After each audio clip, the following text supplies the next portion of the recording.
শিক্ষা মানুষের জন্মগত অধিকার।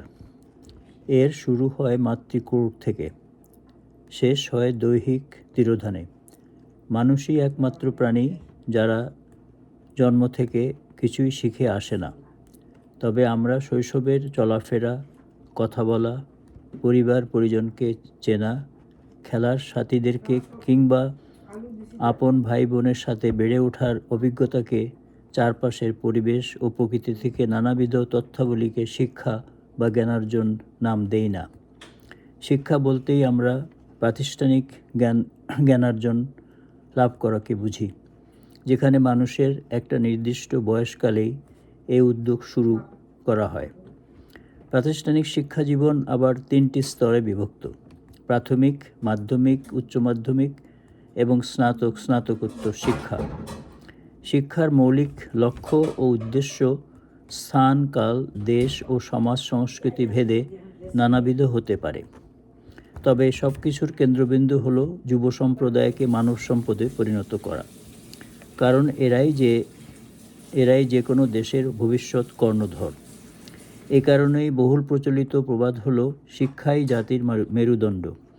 তবে আমাদেরকে মনে রাখতে হবে যে এই শিক্ষা হতে হবে বাস্তবমুখী, প্রায়োগিক এবং সমস্যা সমাধানমুখী, যুগোপযোগী।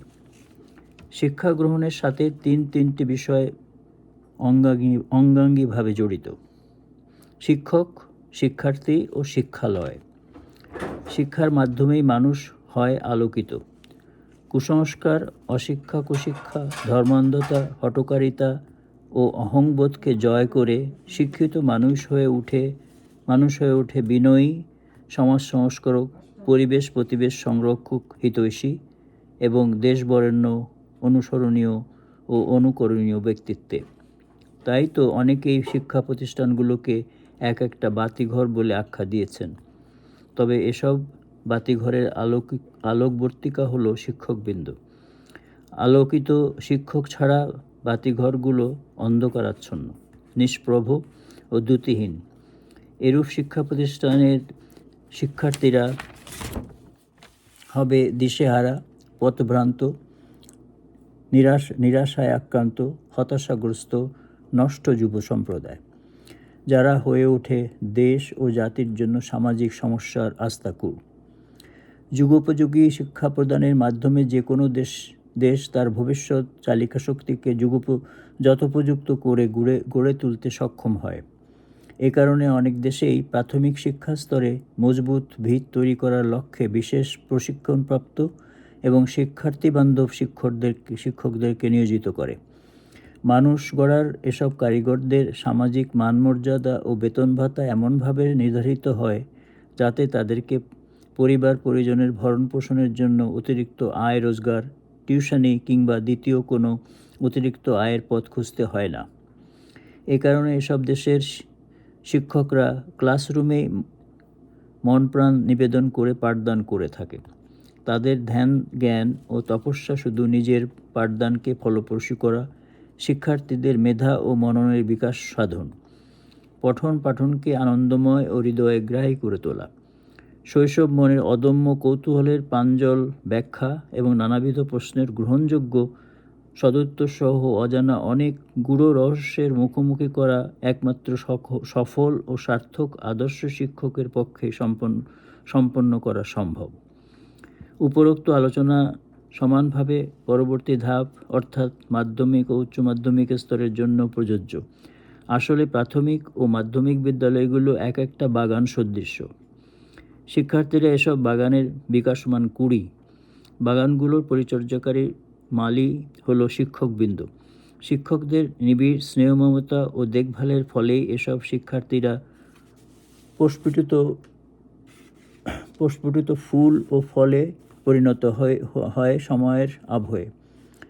শিক্ষাঙ্গন সহ অন্যান্য সহায়ক কর্মচারীবৃন্দ সার্বিক পরিবেশ প্রতিবেশকে শিক্ষা বান্ধব আবহ সৃষ্টি ও রক্ষায় নিয়োজিত থাকে। অতএব শিক্ষার মুখ্য কারিগর কিন্তু শিক্ষকবৃন্দ। শিক্ষা প্রতিষ্ঠানগুলোতে একজন শিক্ষক দীর্ঘ শিক্ষকতা জীবন কাটিয়ে দেন, এ সময়ে প্রায় 30 থেকে 40 বছর। অথচ এ সময়ের মধ্যেই অসংখ্য ব্যাচের ছাত্রছাত্রী শিক্ষা সম্পন্ন করে উচ্চশিক্ষা লাভের জন্য অন্যত্র চলে যায়। এ যেন প্রতি বছর বসন্তের ছোঁয়ায় বৃক্ষের শাখা প্রশাখায় নবকিশলয়ের যাত্রা। শিক্ষকদের বৈচিত্র্যহীন জীবনে নবীনদের পদচারণা বয়ে আনে বরণের সুর। শুরু হয় নবযাত্রা। দেশে বর্তমান বিএনপি সরকারের শিক্ষামন্ত্রী ডক্টর ইহসানুল হক মিলন শিক্ষা ব্যবস্থায় যুগান্তকারী এবং গুণগত পরিবর্তন আনতে নানা পদক্ষেপ নিচ্ছেন।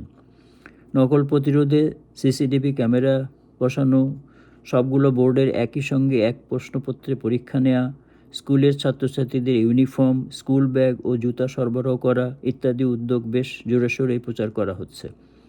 কিন্তু এসব কিছুই বাহ্যিক, অলংকারিক কর্মকাণ্ড। মৌলিক সমস্যাগুলোকে তিনি কিভাবে সমাধান করবেন তা অনেকের মতোই আমারও বোধগম্য হচ্ছে না। বাংলাদেশের শিক্ষার বেহাল দশা কারও অজানা নয়, আর এ সেক্টরে সমস্যাও অন্তহীন। অনেকগুলো ইচ্ছাকৃতভাবে সৃষ্ট, আবার অনেক সমস্যাকে এড়িয়ে যাবার ফলে অধিকতর বিস্তৃত ও সমাজ সংস্কৃতির গভীরে নিহিত হয়ে ক্যান্সারে পরিণত হবার উপক্রম হয়েছে। যে কারণে সম্ভবত অন্তর্বর্তীকালীন সরকারও দুটি জনগুরুত্বপূর্ণ সেক্টর নিয়ে কোনো সংস্কার কমিশন গঠন করে নেই। অথচ অনেক অপ্রয়োজনীয় সেক্টর নিয়ে সংস্কার কমিশন গঠন করেছিলেন। অবশ্য কমিশন গঠন করা বা না করে কিছুই আসে যায় না। প্রশ্নটা হলো এসব কমিশনের সুপারিশগুলো বাস্তবায়ন করা, তা না হলে সবই পণ্ডশ্রম, জনগণের অর্থের অপচয় মাত্র।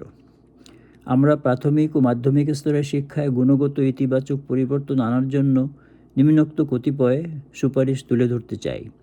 যেহেতু শিক্ষার ভিত মজবুত করার মধ্যমণিরা হলেন শিক্ষকবৃন্দ এবং যুগোপযোগী শিক্ষাক্রম, তাই আমাদের সুপারিশগুলো আপাতত এই দুইয়ের মধ্যে সীমাবদ্ধ থাকবে। উচ্চশিক্ষা ও বিশেষায়িত শিক্ষা সম্পর্কে অন্য কোনো ভিডিওতে আলোকপাত করার আশা রাখি। 1 নম্বর, আমাদের মৌলিক সমস্যা হলো প্রচলিত বাংলা মাধ্যম, মাদ্রাসা ও কিন্ডারগার্টেন শিক্ষা পদ্ধতিতে কীভাবে সমন্বয় আনা যায়।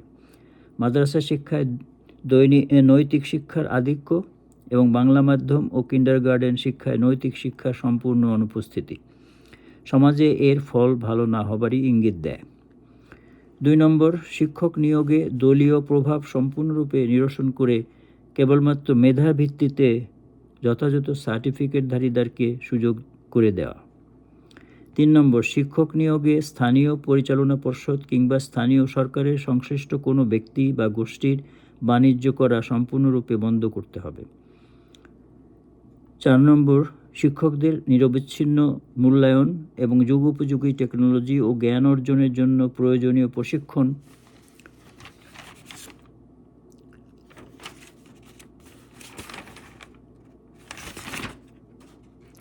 নেবার জন্য পরীক্ষা, বাৎসরিক গোপনীয় রিপোর্ট প্রদান ইত্যাদির প্রয়োগ করা। প্রতি 5 বছর অন্তর অন্তর যোগ্যতার সনদ পাবার জন্য কেন্দ্রীয় পরীক্ষার প্রচলন করা দরকার। 5 নম্বর, বিদ্যালয়ে চাকরিরত কোনো শিক্ষক শিক্ষিকার ছেলেমেয়েরা একই শিক্ষা প্রতিষ্ঠানে পড়ালেখা করতে বাধ্য থাকবে, এই মর্মে নিয়োগপত্রে অঙ্গীকারবদ্ধ থাকবে। এতে করে শিক্ষকবৃন্দ নিজ নিজ শিক্ষা প্রতিষ্ঠানে ভালো মন্দের অংশীদার হয়ে উঠবে। 6 নম্বর, সবচাইতে গুরুত্বপূর্ণ বিষয় হলো শিক্ষকদের জবাবদিহিতা নিশ্চিতকরণ, আর এটা বাস্তবে রূপ দিতে হলে শিক্ষাঙ্গনে দলীয় রাজনীতি চর্চা সম্পূর্ণরূপে নিষিদ্ধ করতে হবে। শিক্ষকরা রাজনীতি সচেতন হতে পারেন অবশ্যই, তবে স্থানীয় সরকার কিংবা জাতীয় নির্বাচনে অংশগ্রহণ করতে চাইলে শিক্ষকদেরকে চাকুরি থেকে অবসর কিংবা ইস্তফা দিয়েই রাজনৈতিক কর্মকাণ্ডে অংশগ্রহণ করতে হবে। 7 নম্বর, শিক্ষকদের মেধা বিকাশ, শিক্ষকতা পেশার যোগ্যতার উন্নয়নে এবং শিক্ষকদের মধ্যে একটা প্রতিযোগিতার আবহ সৃষ্টি করার লক্ষ্যে ইউনিয়ন, উপজেলা ও জেলা পর্যায়ে সেরা শিক্ষক পুরস্কার প্রাপ্তির প্রচলন করা যেতে পারে। এই লক্ষ্য বাস্তবায়নে একটা নির্মোহ নির্বাচনী প্রক্রিয়া চালু করতে হবে। 8 নম্বর, প্রাথমিক পর্যায়ে সমন্বিতভাবে সব ধারার শিক্ষা ব্যবস্থায় অভিন্ন পাঠ্যক্রম চালু করতে হবে। বাংলা, ইংরেজি, অঙ্ক, সমাজবিজ্ঞান ও ধর্মীয় শিক্ষা, কোরআন হাদিস অথবা গীতা উপনিষদ অথবা ত্রিপিটক অথবা বাইবেল যার যার ধর্ম অনুযায়ী থাকতে পারে। পঞ্চম শ্রেণী থেকে কম্পিউটার সায়েন্স, বিজ্ঞান, ইতিহাস, ভূগোল এবং যে কোনো একটা বিদেশি ভাষা তথা আরবি কিংবা জাপানিজ কিংবা চাইনিজ কিংবা জার্মান বিষয়ে পড়ালেখা করবে। অষ্টম বা দশম শ্রেণী থেকে কলা ও মানবিকী, বিজ্ঞান, জীববিজ্ঞান, সমাজবিজ্ঞান, কম্পিউটার বিজ্ঞান ও আইটি প্রভৃতি শাখায় পৃথকভাবে পড়াশোনা করবে। এসব বিষয়ের উপর উপযোগী পাঠ্যপুস্তক সমূহ প্রণয়ন করতে পাঠ্যপুস্তক বোর্ড। উপরোক্ত প্রস্তাবগুলো অনুসরণ করলে আশা করা যায় যে আমাদের রুগ্ন হতাশাব্যঞ্জক শিক্ষা ব্যবস্থা পুনরুজ্জীবিত হবে। এগুলোই আমাদের শিক্ষায় সারিবাদী সালসার কাজ দেবে। মাননীয় শিক্ষামন্ত্রী সহ যারা শিক্ষার সাথে সংশ্লিষ্ট সবার গঠনমূলক সমালোচনা ও মতামত পেতে আশা রাখছি। আল্লাহ হাফেজ।